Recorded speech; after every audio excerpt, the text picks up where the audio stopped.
Shalom saudaraku. Saudara,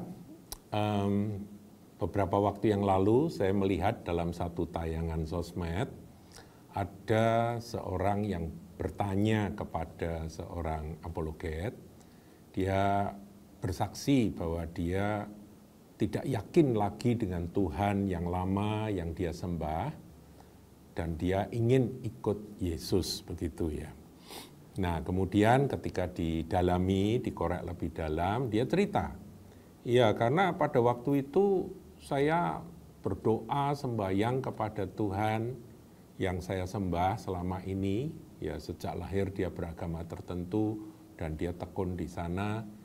Dia sudah sembahyang, dia sedang dalam kesulitan, yaitu tidak punya pekerjaan. Dia doa sungguh-sungguh dengan caranya yang lama itu.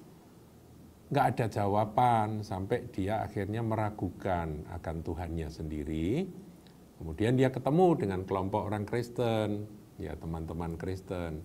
Kemudian dia didoakan. Sekali didoakan manjur, saudaraku, ngerti ya? Jadi langsung habis didoakan, dia besoknya dapat pekerjaan yang bagus. Sehingga hal itu membuat dia percaya kepada Tuhan Yesus, katanya demikian. Nah, menarik sekali di dalam perbincangan itu, hamba Tuhan yang membimbing ini berkata demikian.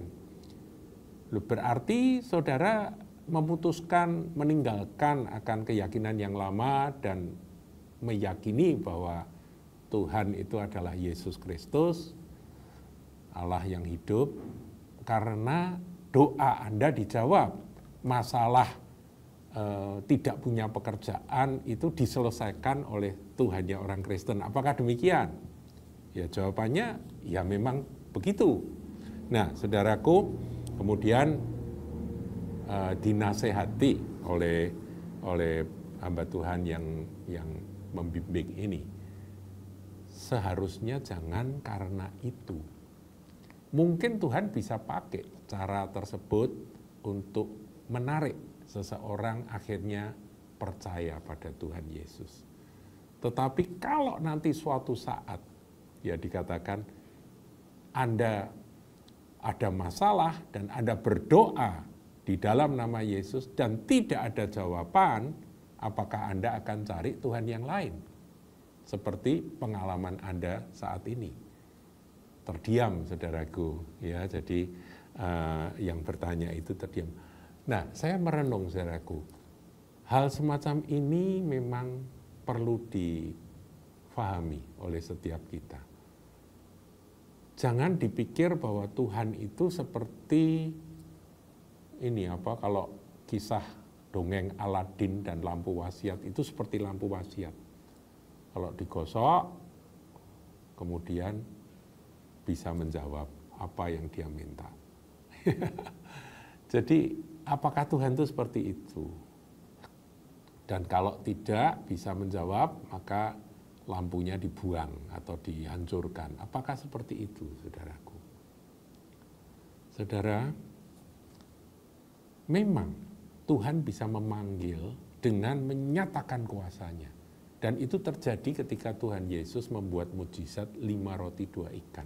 Saudara tentunya ngerti ya, mujizat 5 roti 2 ikan itu kan mereka semua yang mendengarkan Yesus, yang ikut Yesus itu kelaparan, dan Tuhan berkata, kita harus memberi mereka makan, tapi nggak ada makanan. Jadi roti yang ada dari persembahan seorang anak kecil itu hanya 5 ketur roti dan 2 potong ikan.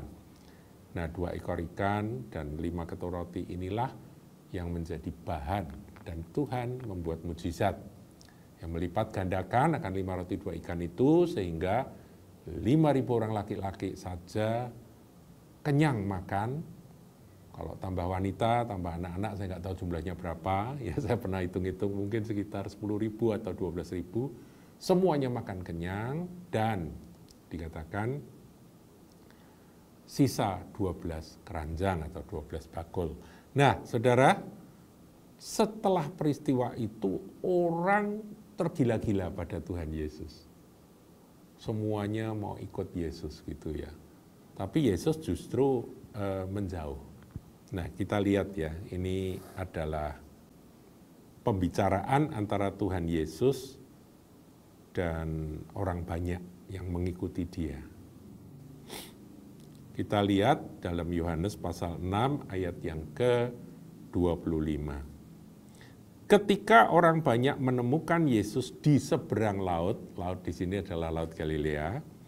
Jadi Galilea itu sebuah danau, tapi saking luasnya seringkali disebut Sea of Galilee atau Laut Galilea. Mereka berkata kepadanya, "Rabi, bila manakah engkau tiba di sini?"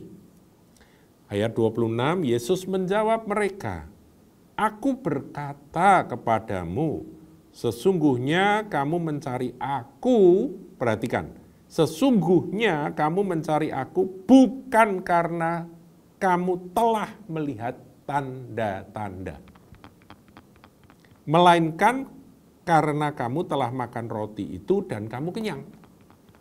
Jadi yang jadi gairah pengikutan akan orang banyak itu untuk mengikut Yesus, mencari Yesus. Kalau sekarang ya untuk memenuhi gedung gereja, menjadi orang Kristen gitu ya. Itu pendorong utamanya adalah karena mereka diberkati. Mereka makan roti dan kenyang. Tapi mereka tidak melihat bahwa itu sebetulnya hanya sebuah tanda. Ini yang Tuhan katakan. "Aku berkata kepadamu, sesungguhnya kamu mencari aku bukan karena kamu telah melihat tanda-tanda." Saudaraku, tanda-tanda memang Tuhan buat.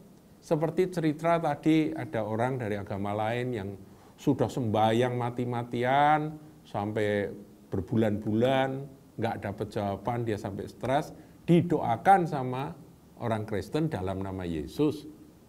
Dan besoknya langsung dapat kerjaan yang baik. Sehingga dia ikut Yesus. Tanda itu harus dimaknai sebagai sebuah tanda bahwa Tuhan memang berkuasa untuk menolong. Orang sakit disembuhkan. Itu tanda. Tapi bukan karena kesembuhannya, bukan karena dapat pekerjaannya, bukan karena makan kenyangnya. Ngerti ya saudaraku ya? Jadi Tuhan bikin mujizat yang menjawab akan segala kebutuhan kita dengan heran, dengan cara yang ajaib. Itu memang pekerjaan Tuhan. Selama 3,5 tahun Tuhan Yesus ada di atas muka bumi, dia terus berbuat mujizat, kebaikan yang dilakukan dengan mujizat. Orang sakit disembuhkan, orang buta melihat, orang lumpuh berjalan, lapar dikasih makan, Petrus bingung tidak bisa bayar pajak, disuruh mancing langsung dapat uang yang ada di mulut ikan. Jadi mujizat, tapi itu tanda. Nah, mestinya pemahaman dari kita yang menerima tanda heran, yang memberkati kita, itu fokus kita bukan pada berkatnya, tapi bahwa tanda itulah yang membuat aku percaya Engkau adalah Tuhan. Dan kalaupun nanti tidak ada berkat, aku tetap berpegang teguh bahwa Engkau adalah Tuhan. Karena tandanya sudah pernah aku saksikan. Paham ya saudaraku ya? Aku sudah melihat tanda itu. Tanda itu tidak senantiasa terus-menerus Tuhan kasih. Namanya tanda itu ya hanya cara Tuhan untuk memanggil kita. Tidak ada salahnya saudara menerima mujizat-mujizat berikutnya. Itu tidak ada salahnya. Tapi bukan mujizat-mujizat itulah yang membuat kita ikut Tuhan. Apalagi bukan hasil dari mujizat itu yang menentukan kita ikut Tuhan atau tidak. Orang sakit disembuhkan, suatu saat nanti berapa belas tahun kemudian dia sakit, dia berdoa tidak disembuhkan. Bukan berarti kemudian dia harus pindah Tuhan, ganti Tuhan. Ngerti ya saudara ya? Jadi kita ini harus dewasa. dewasa. Nah, orang-orang Yahudi yang mengikut Tuhan itu mereka makan kenyang. Ini enak kalau kita punya Tuhan seperti itu. Kita akan dijamin akan kehidupan kita. Kalau lapar, mujizat akan datang.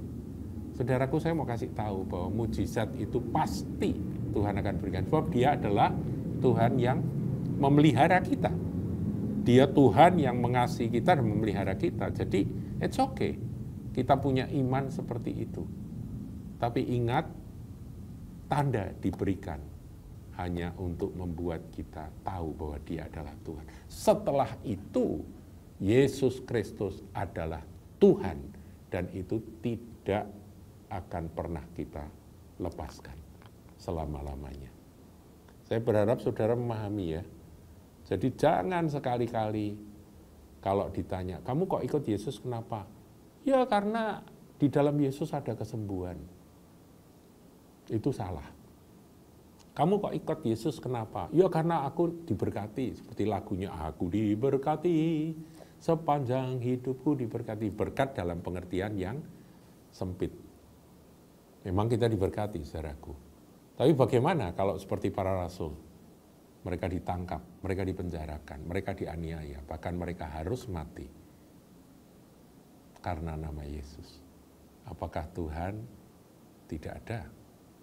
Karena Tuhan berkata, masing-masing kita punya jalan hidup yang mungkin untuk memuliakan Tuhan. Ada orang-orang yang mati dengan cara-cara yang seperti itu. Saya kalau membaca riwayat dari pendahulu-pendahulu kita, orang-orang Kristen di gereja mula-mula, saudaraku, demi mereka mengikut Yesus, mereka itu sudah siap, anytime, setiap waktu mereka harus pulang ke surga.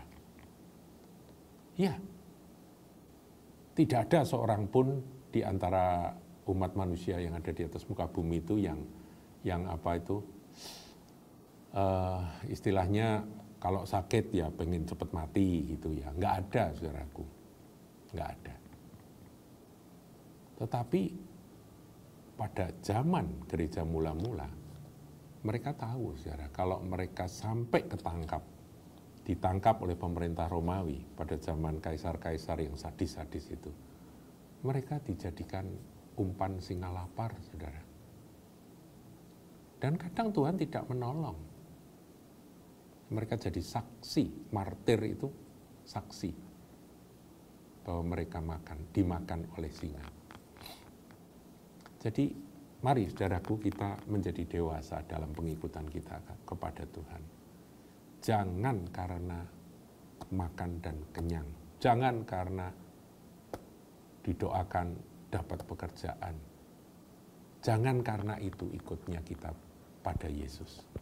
Bukan itu. Itu tanda, iya. Mungkin Tuhan kasih tanda supaya kita ikut. Saudara ingat akan peristiwa ada 10 orang kusta. Semua datang pada Yesus, semuanya disembuhkan.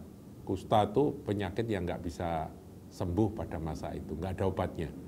10-10-nya disembuhkan oleh Tuhan Yesus.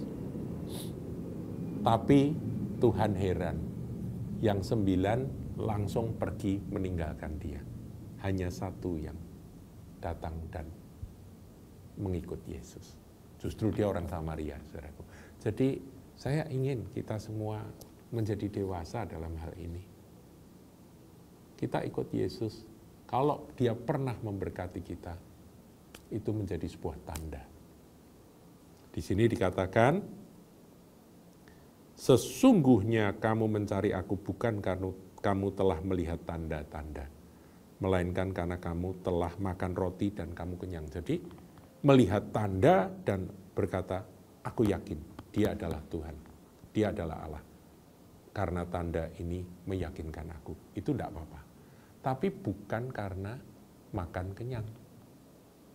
Ngerti ya? Bedanya tipis, tapi kita harus bisa membedakannya. Tuhan Yesus memberkati.